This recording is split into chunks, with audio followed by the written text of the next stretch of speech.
उस घर में आखिर क्या है? राजेश, यह क्या बोल रहा है तू? दादी की गुजरी हुई 1 महीना हो चुका है। यह बात सुनकर वह फिर शौचालय की तरफ हैरानी से देखकर फिर जोर से डर के मारे चिल्लाने लगा। उसे भी तेज बुखार हो गया था।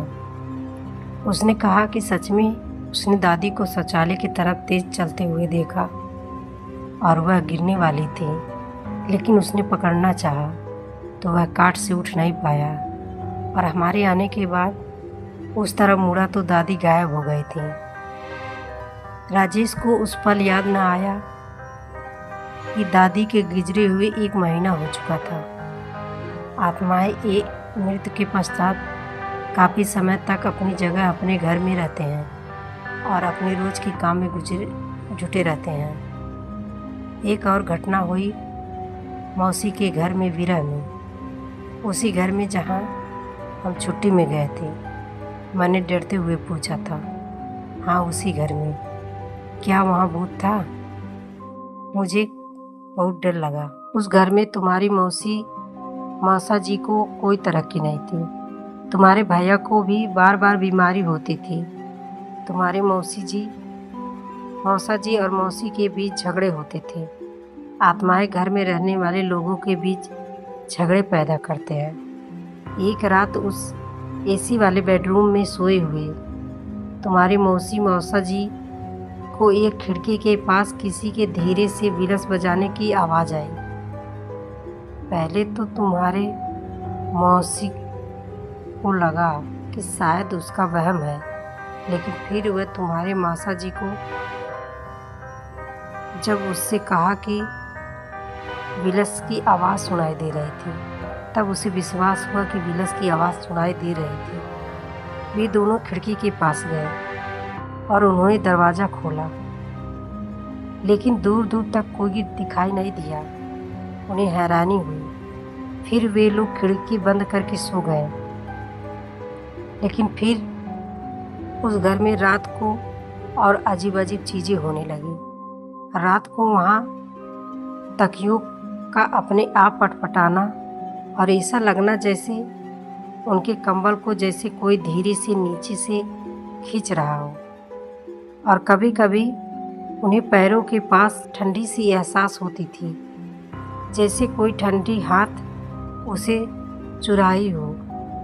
और कमरे में किसी के आने जाने का आभास भी हर रात होती थी। फिर भी दूसरे घर न मिलने की मजबूरी में वहीं रहते हुए रह गए।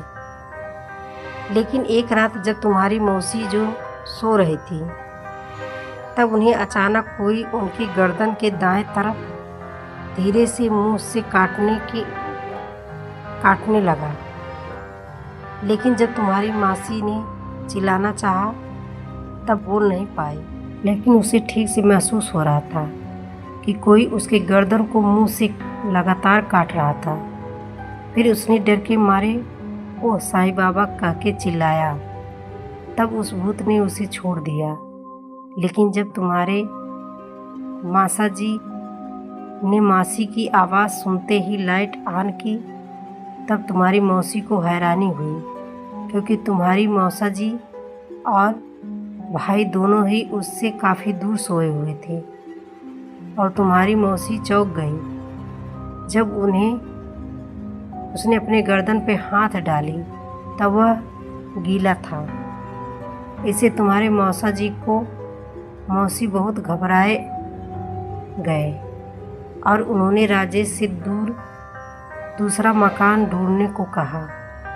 मुंबई में मकान ढूंढना बहुत मुश्किल है और यह मकान में अन्य जगहों की तरह पानी की कोई परेशानी नहीं थी। लेकिन फिर भी वे लोग इन भूतों के कारण वह मकान छोड़ना चाहते थे। उस घर में आखिर क्या है, इसे जानने के लिए मैं, तुम्हारे राजेश मामा और गीता मामी वहाँ गए और ठहरने का फैसला किया। रात को हम सब वहाँ घटी घटनाओं के बारे में सुनकर डर से एक दूसरे के करीब हाल में ही सो गए। लेकिन तुम्हारे राजेश मामा वहीं उस एसी कमरे में जाके सो गया। उसने पीने के लिए गर्म पानी एक गिलास में भरकर रखा।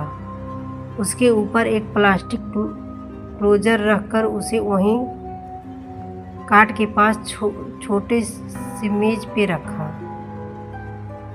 रात को उसे वह सभी अनुभव हुआ जैसे तुम्हारे मौसा जी और मौसी जी को हुआ।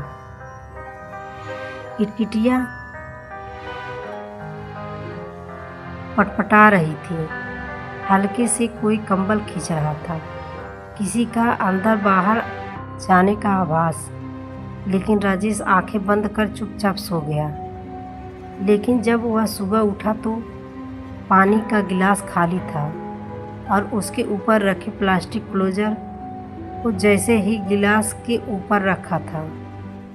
राजेश ने इस बारे में हम सबसे पूछा तो हम सब चौंक गए। हम में से कोई अंदर नहीं गया, ना ही पानी पिया। हम सभी ने सौगंध खा के बोला, आज भी हम पानी के गिलास खाली होने की उस अजीब घटना के बारे में चर्चा करते हैं। आखिर वह पानी कहाँ गया? उसे किसने पिया था? भूत ने? क्या हुआ था उस रात को उस गिलास के साथ? यह राज ही रह गया। उसके बाद उन्होंने विराग में ही दूसरा मकान ले ली और अब वे वहाँ रहते हैं। इसलिए तुम्हारे मौसा मौसी जी यहाँ आए तो बाहर की लाइट ऑन करके सोते हैं। उन्हें अंधेरे से इतना डर लगता है। मेरी ज़िंदगी में बस इतने ही भूतों के विषय में सुना है और अनुभव किया है। चिन्नू कहते ही वे तब ही आए भैया के साथ बाहर चले गए और मैं चिंता में पड़ गई थी कि रात को नींद आएगी या नहीं। आपको स्टोरी पसंद आई हो तो लाइक करके चैनल को सब्सक्राइब जरूर करें। धन्यवाद।